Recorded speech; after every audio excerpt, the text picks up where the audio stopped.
Without a plan, courses often fail. I've seen many courses in China where they say, just teach English. The teacher's unhappy, the student's unhappy, everybody's unhappy.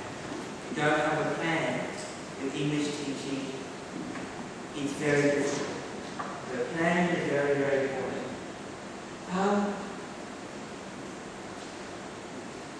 I was told I need to teach you about the Western way of teaching.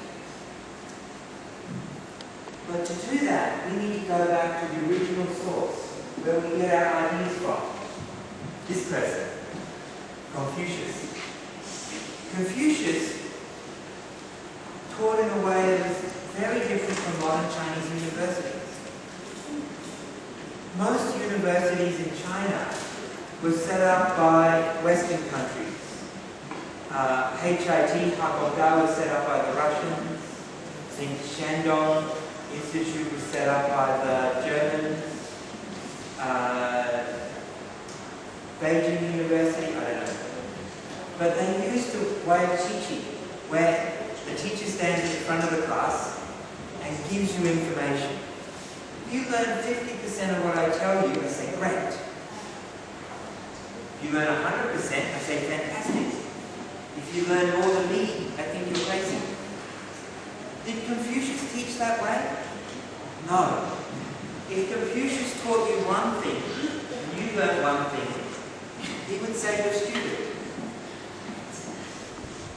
If he taught you 100 things and you learn 100, he would think you're stupid. You teach one thing, learn 3 things, you're okay. Learn 7 or 10 things, this is better. This is what we do in Western countries. Teach one thing, learn, the student should learn many things. We got this from Confucius. So just say something more about Confucius. Confucius also, one of my favorite stories about Confucius is, one day a man came to see Confucius and said, what is benevolence? Because Confucius's main idea was that as a government should be benevolent.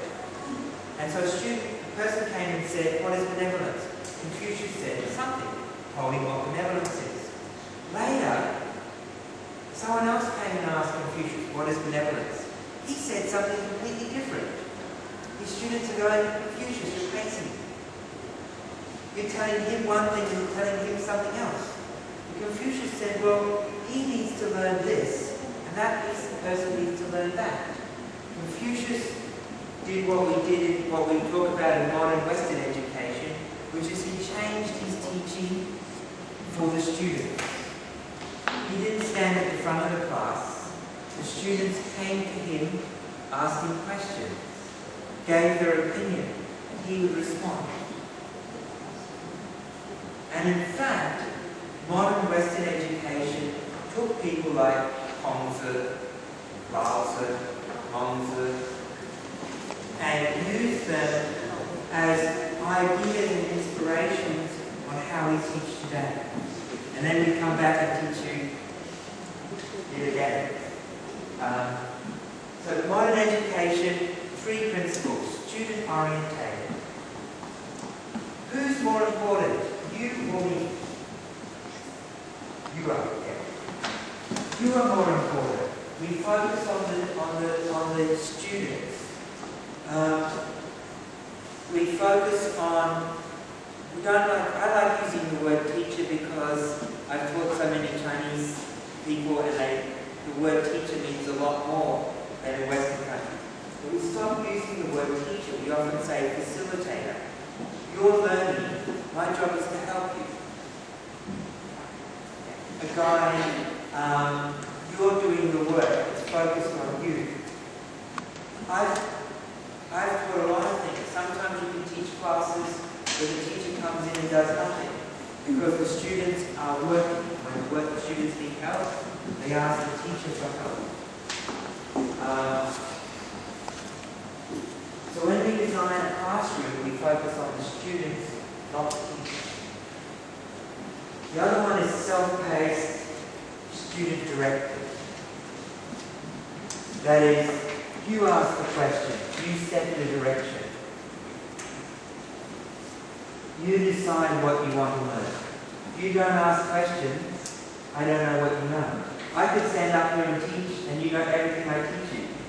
It's boring. So maybe you want to ask questions. Some universities in Western countries, everything is focused on this type of learning.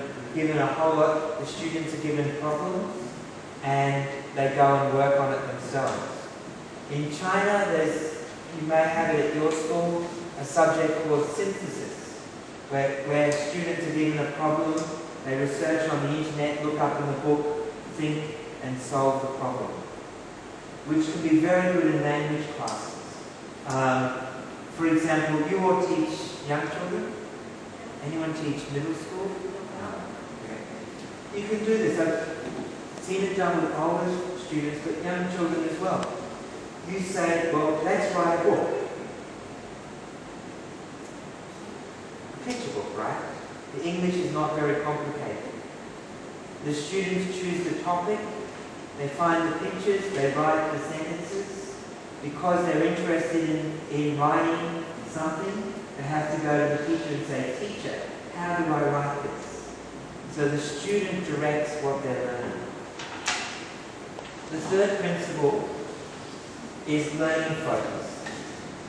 This is the most important one, and this is kind of new. A lot of times we talk about student-orientated. I like to talk about learning-orientated. It doesn't matter what I teach. What matters is what you learn. It's the same with teaching English. It matters what the students are learning. So everything we do when we plan, we do it in terms of what the students